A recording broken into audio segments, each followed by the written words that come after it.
or the aircraft, you've got to be watching for you got to be constantly having your head on a swivel and looking for any other air traffic in the air, any air traffic that maybe you are not being advised of by air traffic control, and there is an awful lot of it. And so it is the responsibility of both pilots. The question's really going to be, of course, did air traffic control see any potential conflict and notify them or not?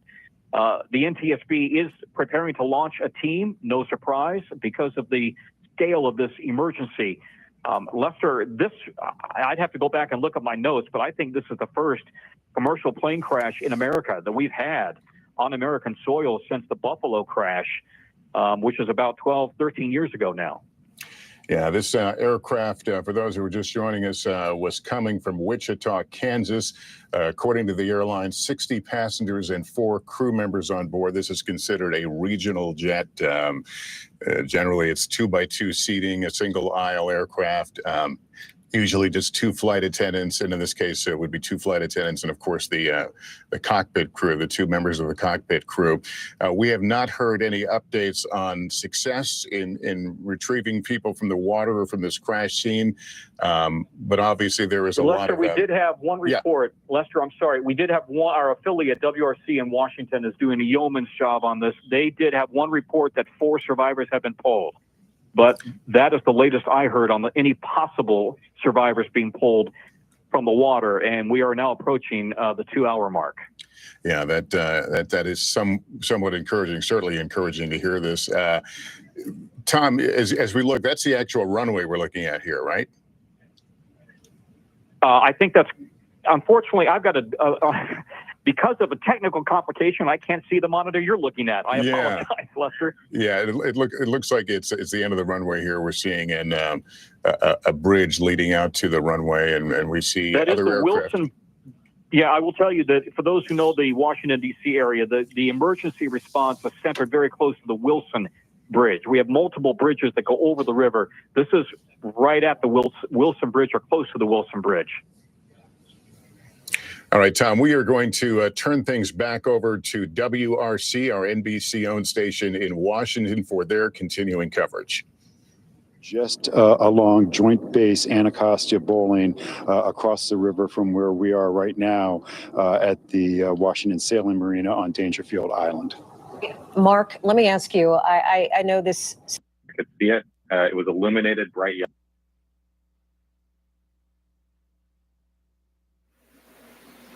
All right, I would think if anyone survived, it probably was the military guys in the helicopter. And we're going to look at the crash here in a second, real quick. And you can see that the jet went down right away, but it seemed like the helicopter didn't drop as fast as the jet. But I don't think there would be any survive because it was a fireball in the sky and then dropping. So my opinion is it's probably the guys that were in the military helicopter that probably survived. I could be wrong. Yellow, and there was a stream of sparks underneath it. It looked to me like a giant Roman candle, sparks shooting from the head of the plane down to the tail. I saw that for about 2 seconds. I looked back at the road and looked back again to my left, and I didn't see anything. That's what I saw. Wow. Ari, I mean, you know, many of us drive the route that you were driving every single day. We're used to seeing planes. This had to frighten you. I mean, what was going through your mind?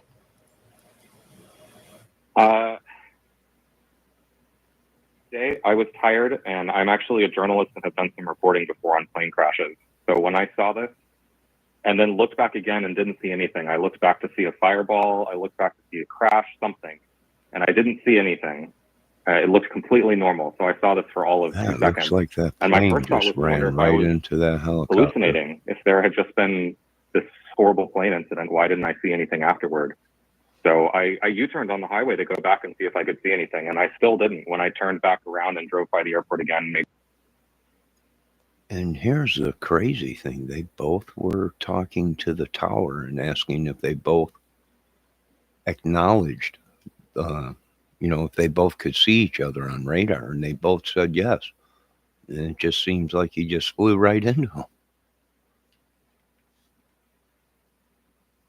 This little dot back here is the jet. Here's the helicopter.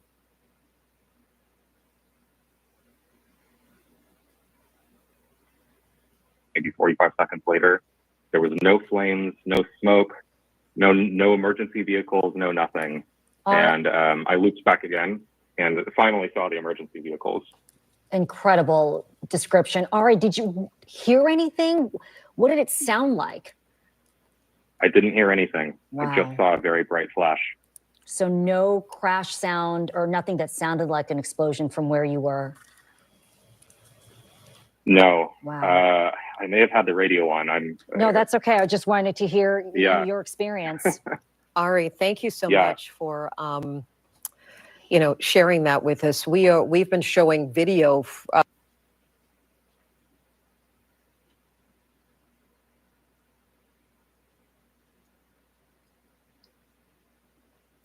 It's possible the helicopter flew into the plane.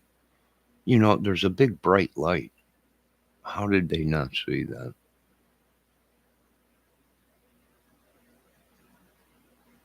I don't know. The only thing I can think of is either the plane was in front of them and they couldn't see the lights, but they would have picked that up on radar. Military is excellent at reading radar. So that's very interesting. I've seen people in other chats saying that they took the plane out deliberately.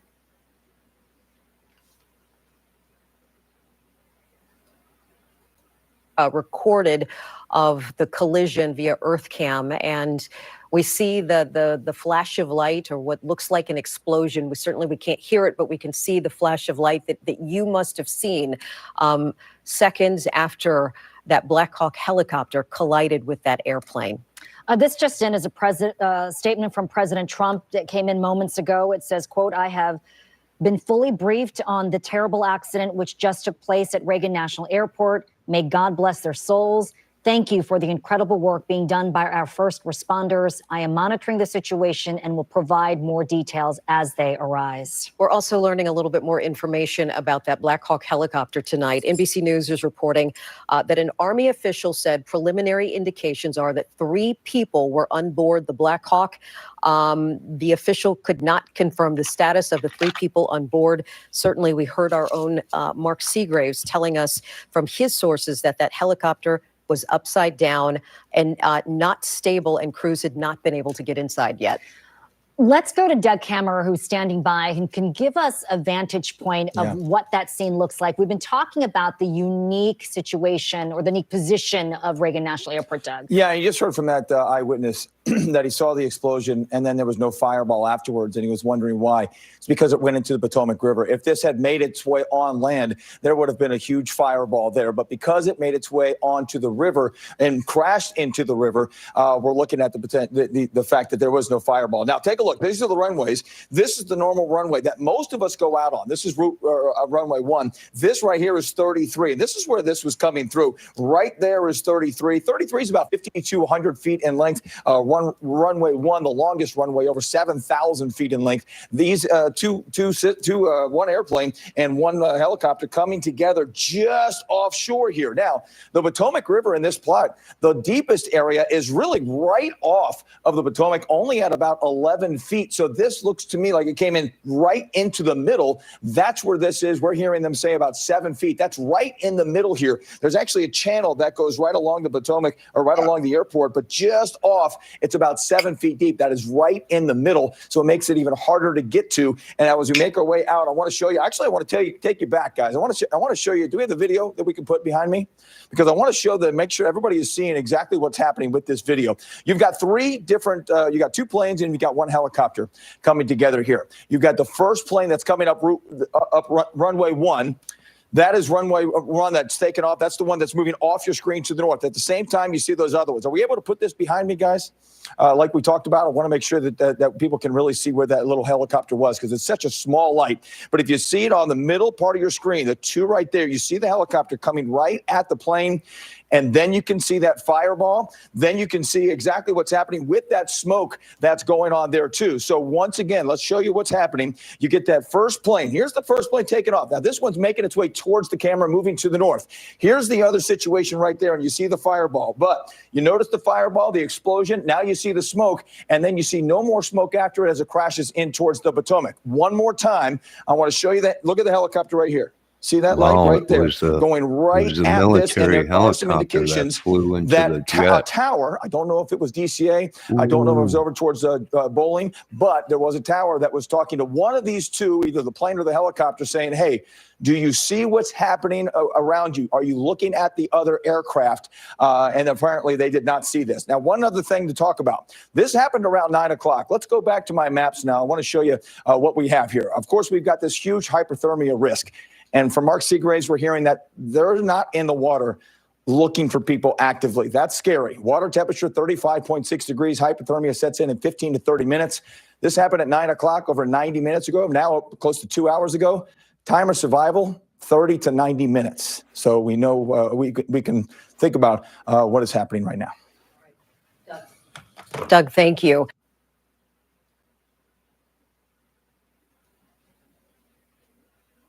Yeah, it looks like they're saying the helicopter flew into the plane, the Black Hawk, which is very, very shocking to me because them are the best of the best of the best. So it could be true what some of these people are saying on the other channels, that it could have been sleep deprivation, maybe a hallucinating, maybe they thought they seen it, but they didn't see it, right? Maybe they seen something totally different on their radar screen.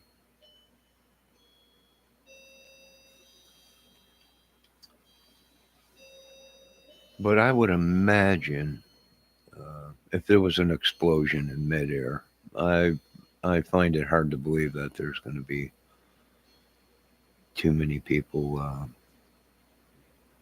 that survived. And like I said before, our condolences to the families of the fallen military, if any of them were the military guys in the helicopter.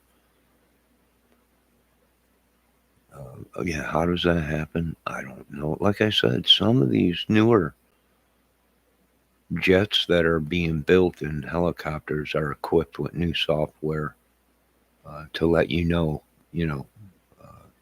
there's an obstacle in your way. It tells all kinds of stuff, your altitude, and it gives you warnings if there's stuff in the way of your flight path.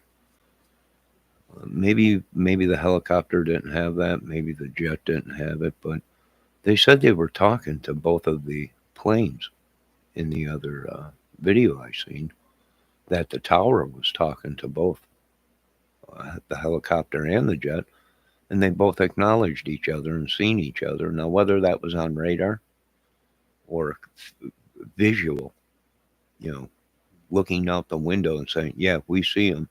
We also copy them on radar, right?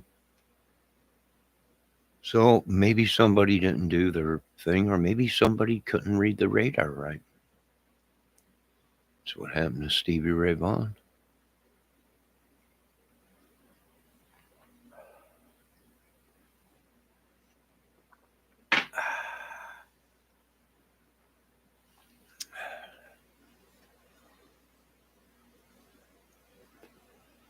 That's what happened to him.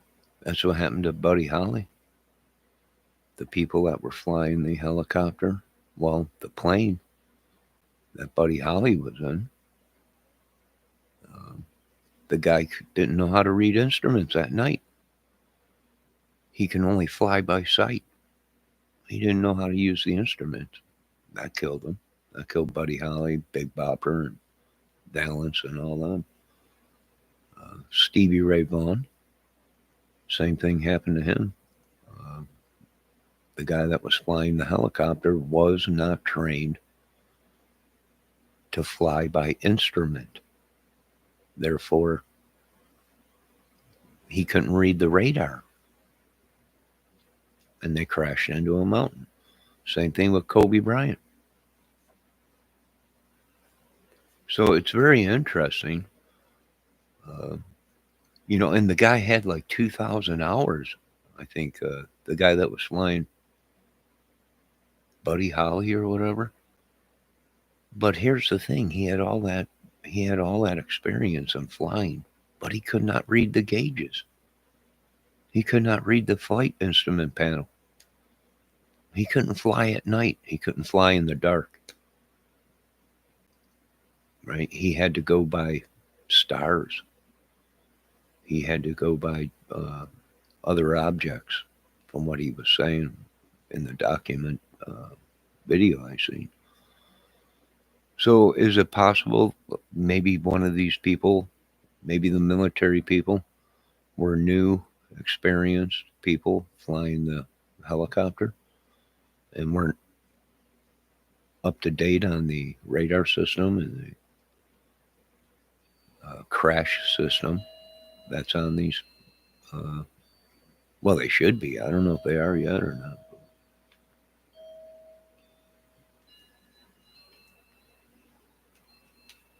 So it's very interesting to see what happened here. And we'll be able to tell what kind of damage we got come sun rise. Then we'll be able to see what kind of damage we have. We'll be able to see if we got a wreck, debris in the river.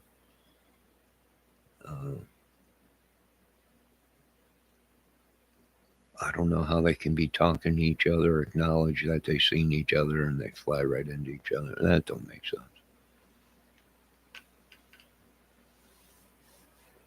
Does it make sense to anyone out there? I don't know.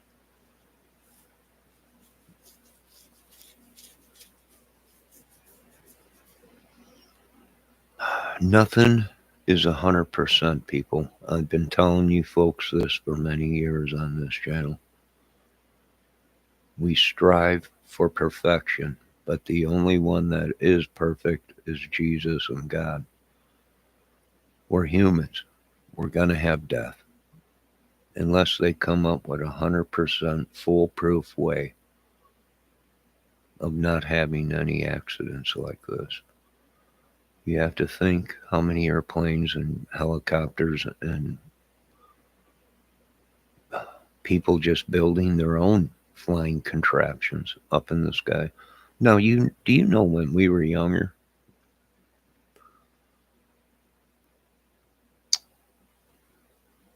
These planes were not allowed to fly over residential areas. They had a flight plan. They would take off from the runway in the city and divert right away to open land, farmland. And they would fly that because back then they weren't allowed to fly over residential areas. If there was a crash, it wouldn't land in a neighborhood and take innocent people out, right? So back in the day when I was growing up, they weren't allowed to do anything but stick to that flight plan. They weren't allowed to fly over residential areas.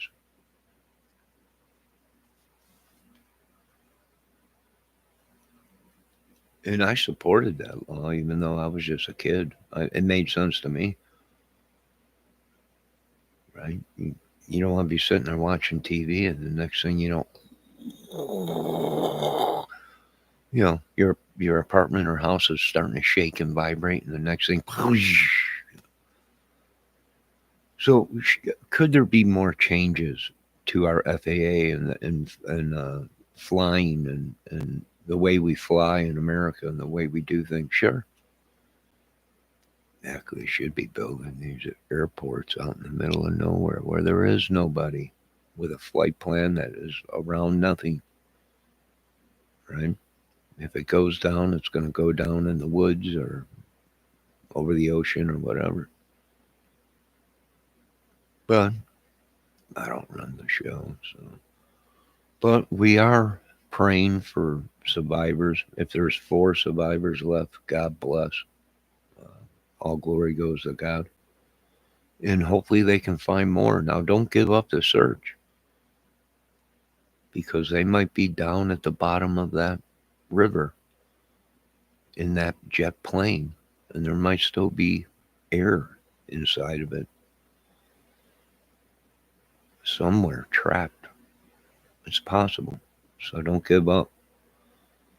We leave nobody behind in America. All right, folks, it's midnight. I might do another video of something peaceful or fire or something. I'm not sure.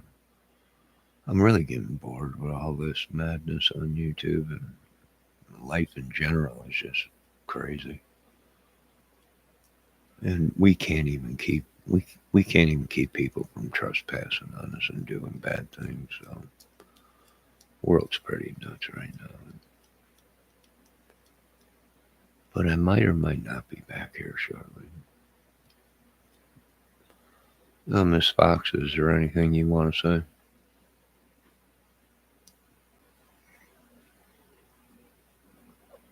She already commented somebody was not watching.